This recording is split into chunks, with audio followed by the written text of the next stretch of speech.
అయితే ఇక్కడ పాకిస్తాన్ నుంచి బలూచిస్తాన్ స్వతంత్ర దేశంగా బయటకు వస్తుంది. అయితే మరొక విషయం ఏంటంటే ఎప్పటి నుంచో ఉన్నది పాక్ ఆక్యుపైడ్ కాశ్మీర్ అనేటటువంటి ఒక అగాధం అని అనొచ్చు దాన్ని. అయితే ఆ పాక్ ఆక్యుపైడ్ కాశ్మీర్ భారత్ ఆక్రమిస్తుందా, భారత్లోకి త్వరగా వచ్చేస్తుందా, అసలు దానిపైన ఎలా నడుస్తుంది? అండ్ ఇంకొక విషయం కూడా ఉంది ఇక్కడ. అంటే పాక్ ఆక్యుపైడ్ కాశ్మీర్ నుంచి ఆ మిగిలింది ఎవరైతే పాకిస్తాన్ ఆక్యుపైడ్ చేసిందో ఆ కాశ్మీర్ని మనం తీసేసుకుంటే అక్కడ ఉండేటటువంటి ముస్లిం జనాభా విపరీతంగా పెరిగిపోతుంది. అండ్ ఎవరైతే ఆల్రెడీ కొంతమంది స్లీపర్ సెల్స్ గురించి కూడా ఈ విషయంగా మాట్లాడుకోవాలి. అండ్ దాదాపు మన హైదరాబాద్లోనే దాదాపు 20,000 మంది స్లీపర్ సెల్స్ ఉన్నట్టుగా గుర్తించారు అని ఒక వార్త సర్క్యులేట్ అవుతుంది. అండ్ రీసెంట్గా యూపీ నుంచి యోగి ప్రభుత్వం దాదాపుగా 300 మంది స్లీపర్ సెల్స్ను గుర్తించారు అని చెప్పేసి ఒక వార్త కూడా వస్తుంది. అండ్ ముఖ్యంగా కాశ్మీర్ విషయానికి వస్తే ఆజాదీ కాశ్మీర్ అనుకునే వాళ్ళు కొంతమంది ఉంటారు. అండ్ ఇప్పుడు దాదాపుగా పాక్ ఆక్యుపైడ్ కాశ్మీర్లో ఉండేటటువంటి జనాలు ఏం ఆలోచిస్తున్నారు అంటే వాస్తవానికి భారతదేశ మ్యాప్ ఏదైతే మనం రోజు వేస్తామో లేకపోతే మన ఆఫీసెస్లో మన ఇళ్లల్లో ఉంటుందో ఆ భారతదేశ మ్యాప్లో పాక్ ఆక్రమిత భూభాగాలు, చైనా ఆక్రమిత భూభాగాలు కూడా మనవే కాబట్టి మనము మన మ్యాప్లో ఇస్తున్నాం. అవును, మ్యాప్లో ఉన్నాయి కానీ వాస్తవికంగా ఒక 38,000 స్క్వేర్ కిలోమీటర్స్ చైనా చేతుల్లో ఉంది. 1955 ప్రాంతంలో కోల్పోయాము. 62 యుద్ధం తర్వాత పూర్తిగా చైనా పరమైపోయింది.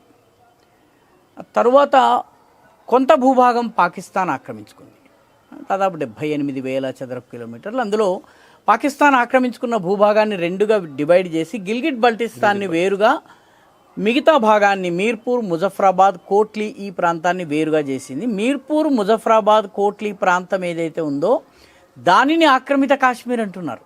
అంటే వాళ్ళు ఆజాద్ కాశ్మీర్ అంటారు, బట్ దాన్ని ఆజాద్ కాశ్మీర్ అంటున్నారు. వాస్తవానికి గిల్గిట్ బల్టిస్తాన్ కూడా మనదే, అది కూడా మనం తెచ్చుకోవాలి. కాబట్టి మన మ్యాప్లో ఉంది. జమ్మూ కాశ్మీర్ అసెంబ్లీలో 24 సీట్లు మనము ఖాళీగా ఉంచుతున్నాం. ఇవి ఆక్రమిత భూభాగాలు ఎప్పుడైతే మన దేశంలో కలుస్తాయో అప్పుడు ఆ 24 సీట్ల ఎమ్మెల్యేలు ఫిల్ అవుతారు. కాబట్టి మన దేశంలో పాకిస్తాన్ కబ్జా చేసినా కూడా వీటిని వదులుకోలేదు. ఇది మొట్టమొదటి విషయం. రెండవది 1994 ఫిబ్రవరి 22లో పివి నరసింహారావు ప్రధానమంత్రిగా ఉన్న సమయంలో మన పార్లమెంటు ఏకగ్రీవంగా ఒక తీర్మానం పాస్ చేసింది. ఆ తీర్మానం ప్రకారం ఇక పాకిస్తాన్ తోటి మాట్లాడేందుకు, చర్చించేందుకు ఏమీ లేదు, ఆక్రమిత కాశ్మీర్ని తెచ్చుకోవడం మాత్రమే మిగిలింది. మన దగ్గర నుంచి వెళ్ళిపోయినటువంటి భూములు ఏమున్నాయో వాటిని తీసుకోవాలి. కాబట్టి మన రాజ్యాంగంలో, మన భారతదేశపు వర్ణనలో అఖండ కాశ్మీర్ ఉంది. ఆ తర్వాత మన మ్యాప్లో ఉంది. జమ్మూ కాశ్మీర్ అసెంబ్లీలో 24 సీట్లు ఖాళీగా మనము ఆ ఆక్రమిత భూభాగాల కోసం ఉంచాము. 1994లో మనము పార్లమెంటు ఏకగ్రీవ తీర్మానం ద్వారా పాక్ ఆక్రమిత కాశ్మీర్ని మళ్ళీ కలుపుకోవాలనుకుంది. కాబట్టి ఇవన్నీ ఎందుకు చెప్తున్నానంటే ఇవి మనవే అని మనము గుర్తిస్తూ వచ్చాం మొదటి నుంచి కూడాను. కాబట్టి ఏదో ఒక రోజు వీటిని కలుపుకోవడం తప్ప మన దగ్గర వేరే మార్గం లేదు. మనం అవి కలుపుకుంటాం, మన దేశంలోకి అవి రావాల్సిందే. ఎప్పుడు వస్తుందంటే ఎప్పుడైతే భారతదేశం కలుపుకోగలిగే శక్తిని సంపాదిస్తుందో అప్పుడు వస్తుంది. అంటే మన మోదీజీ కూడా మాట్లాడుతూ అదే అన్నారు. ఇకపైన మాట్లాడితే జమ్మూ కాశ్మీర్ ఆయన అన్నారు, ఇకపైన కేవలం టెర్రర్ మీద, పాక్ ఆక్యుపైడ్ జమ్మూ కాశ్మీర్ మీద మాత్రమే మనం మాట్లాడతామని మోదీ గారు చాలా స్పష్టంగా చెప్పారు.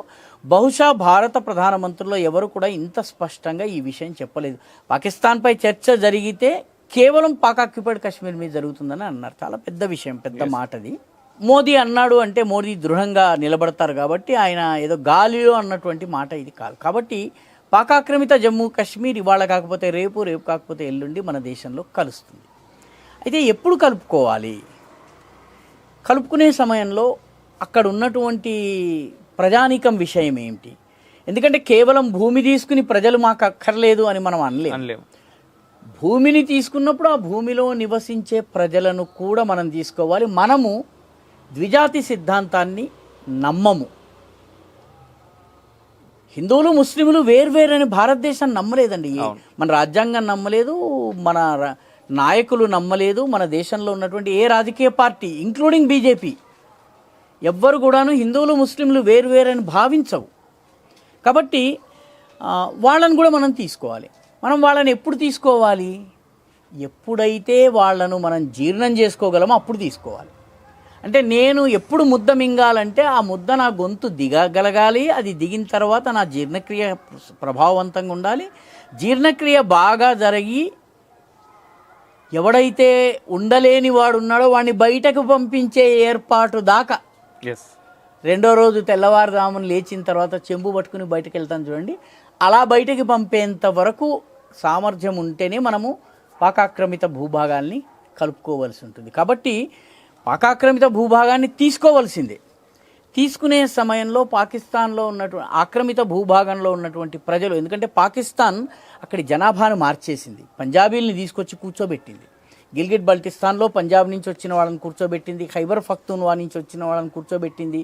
మీకు పాకాక్రమిత జమ్మూ కాశ్మీర్లో మనం ఆర్టికల్ 370ని 2019 ఆగస్టు 5న తీసేశాము. పాకిస్తాన్ 1973లో జమ్మూ కాశ్మీర్ యొక్క స్టేట్ సబ్జెక్ట్ లాని తీసేసింది 1973లో. కాబట్టి 1973 నుంచి పంజాబ్ నుంచి ఖైబర్ పఖ్తూన్వా నుంచి వచ్చి సెటిల్ అయినటువంటి వాళ్ళు ఉన్నారు. వీళ్ళందరినీ ఏం చేయాలి, ఇదన్నీ ప్రశ్నలు మనము సాల్వ్ చేసుకోవాల్సి ఉంటుంది, దీనికోసం మనం ఏర్పాటు చేసుకోవాల్సి ఉంటుంది. అప్పుడు మాత్రమే మనం జీర్ణం చేసుకుంటాం. ఇటువంటి విషయాలలో నాయకులలోనూ ప్రజలలోనూ తొందరపాటు తగదు. కంచంలో ఉంది, అది నా నోట్లోకి వెళ్ళాల్సిందే, అది 1వ ముద్దగా వెళ్తుందా 100వ ముద్దగా వెళ్తుందా, కానీ వెళ్ళి తీరాల్సిందే. కాబట్టి మనము ఇటువంటి విషయాల్లో ఆలోచనతోటి వివేచనతోటి పనిచేయగలగడంలోనే మన గొప్పతనం ఉంది.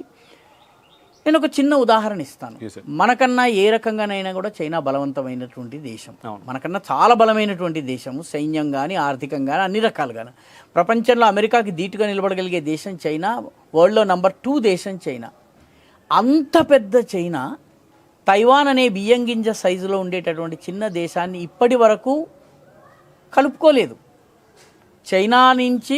చైనాలోని కమ్యూనిజాన్ని వ్యతిరేకించి వెళ్ళిన వాళ్ళందరూ ఆ ద్వీపానికి వెళ్ళి ఆ ద్వీపాన్ని, ఫార్మోజా అనే ద్వీపాన్ని తైవాన్ అని పేరు మార్చుకుని వాళ్ళు ఉన్నారు.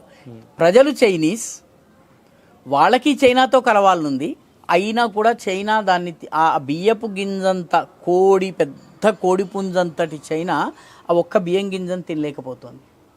అమెరికాకి పక్కలో బల్లెంలాగా ఇంతంతటి దేశం క్యూబా ఉందండి. ప్రపంచమంతా సైన్యాన్ని పంపించి ఇష్టారాజ్యంగా చేస్తున్నటువంటి అమెరికా తన పక్కనున్న క్యూబాని ఎందుకు కొట్టలేకపోతుంది? ప్రతిదానికి ఒక సమయం ఉంటుంది, ప్రతిదానికి అనుకూల పరిస్థితులు రావాల్సి ఉంటుంది.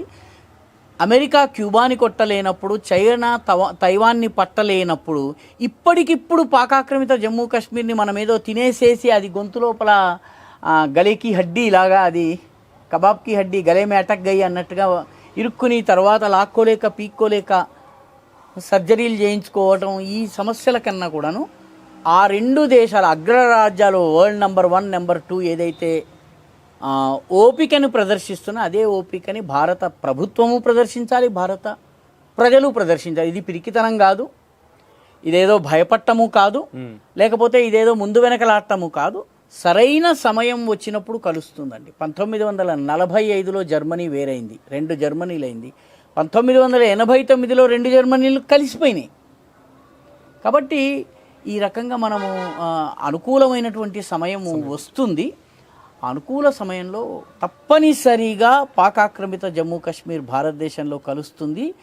కలిసినప్పుడు భారత్ మాతాకి జై అని పాకాక్రమిత జమ్మూ కాశ్మీర్లో ఉన్నటువంటి ప్రజలు కూడా ఆ ఆకుపచ్చ జెండాని తగలబెట్టి, ఇప్పుడు మన దేశంలో ఒక నాయకుడు త్రివర్ణ పతాకపు టోపీ పెట్టేసుకుని హిందుస్థాన్ జిందాబాద్ అని మీకన్నా నాకన్నా ఎక్కువగా ఎలా అరుస్తున్నాడో అలా అరవగలిగే స్థితికి తెస్తాం, మనము తెచ్చి కలుపుకుంటాం.